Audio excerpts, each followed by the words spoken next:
They sent me, he sent me some poem, some joke, to use. The minister was preoccupied with thoughts of how he was going to ask the congregation. I'm going to read all of it, just this one. The minister was preoccupied with thoughts of how he was going to ask the congregation to come up with more money than they were expecting for repairs to the church building. Therefore, he was annoyed to find that the regular organist was sick and a substitute had been brought in at the last minute. The substitute wanted to know what to play. Here's a copy of the service, the pastor said impatiently. But you'll have to think of something to play after I make the announcement about the finances. Then the service, the minister paused and said, "Brothers and sisters, we are in great difficulty. The roof repairs cost twice as much as we expected, and we need $4,000 more. Any of you who can pledge $100 or more, please stand up." At that moment, the substitute organist played the Star-Spangled Banner, and that is how the substitute became the regular organist. Maybe that'll fill the church up. We're in a day and an age where people really don't know what to believe or what they do believe. The American people especially. And the church people are no exception. I'm afraid that young person's commentary or some summation on what they thought the Bible taught probably appear to be relevant to a good percentage of church people that attend church, that they have a very limited understanding. And unfortunately, we have a very limited understanding on what our great nation is all about. There are lawsuits pending to try to remove crosses off of public grounds, trying to remove and eradicate everything concerning God or the knowledge of a deity or a creator. And that's because that we have long ago failed to teach our children what America is all about. Now, America and God are not synonymous. But God is not separated from America, and America is not separated from God. If you read the Magna Carta, that is 1215, the Great Charter of English Liberty, which our forefathers, when they gathered in Philadelphia, used as the basis for the Declaration of Independence of the Constitution of the United States. It starts off with the fact that by the will of God and the safety of our soul and the souls of our predecessors and our heirs, the honor of God and for exalting of the Holy Church and for the betterment of our realm. And whenever they come up today and they talk about separation of church and state, and they actually make our young people feel like that if you preach the Bible today, you are less than intelligent.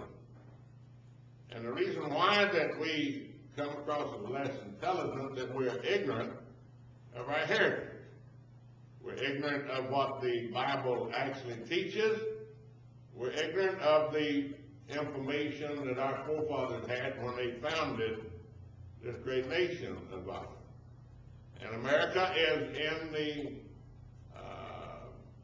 problem of failing today. Our leaders are failing because they either fail to understand or are intimidated about the importance of God in the creation of the founding of our nation. Well, without me getting too patriotic, I want to read the first phases of the Declaration of Independence, and this was out from the Congressional Printing Press. Adopted in Congress July the 4th, 1776. when the course of human events it becomes necessary for one people to dissolve the political bands which have connected them with another, and assume among the powers of the earth the separate and equal station to which the laws of nature and of nature's God entitle them. Now, I am a liberal Democrat, and I am an individual that believes that this country and this nation needs to understand what democracy is all about. Amen? Our leaders are failures. Our leaders are wallowing around in darkness. People say, well, you can't say that from the pulpit. I can, and I have, and I will. Unless America wakes up, our children, or our grandchildren, will no longer understand what democracy and freedom, the freedom of assembly and the freedom of worship is all about. It will all be eradicated and taken away from them. Our founding fathers said, which the laws of nature and nature's God entitled them. A decent respect to the opinions of mankind requires that should declare the causes which impel them to the separation. I'm not talking about separation of church and state. It's talking about separation from England and the tyranny of King James. We hold these truths to be self-evident, that all men are created equal, that they are endowed by their Creator with certain inalienable rights, that among these are life, liberty, and the pursuit of happiness. And then it goes on to list the benefits that the Declaration of Independence would grant unto the people that believe that the laws of our God in nature, the inalienable rights, that which we cannot be separated from.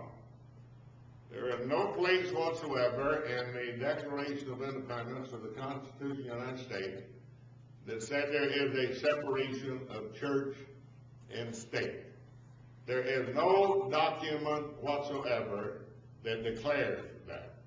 Our founding fathers put their total trust whenever they had 3 days of fasting and prayers in Philadelphia, Pennsylvania, before the Constitution of the United States was accepted to be the law of the land.